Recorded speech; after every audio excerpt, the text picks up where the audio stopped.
Hello children, how are you all? Fine, good. Today we are going to read English book. It's for class UKG. So take out your English book and open it on page number 13. Today's topic is sound of O as in dog. Og.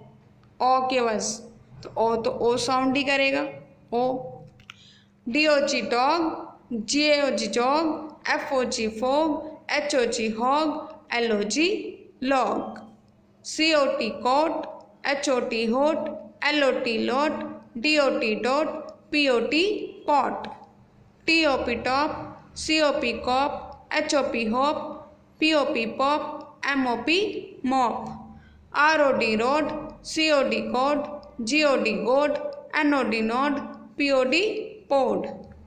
C-O-C-K cock, R-O-C-K rock, D-O-C-K dock, F-R-O-C-K frock, C-L-O-C-K clock. Now sound of O as in cow.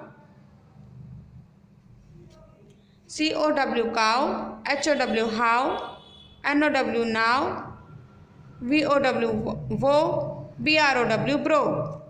G-O-W-N gown, T-O-W-N town, D-O-W-N down, B-R-O-W-N brown, C-L-O-W-N clown.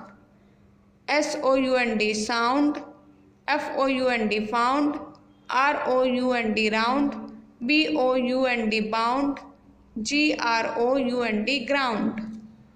M-O-U-S-E mouse, H-O-U-S-E house, L-O-U-S-E louse, S-O-U-T-H south, M-O-U-T-H mouth. Understood? So read it carefully. Take care. Bye-bye.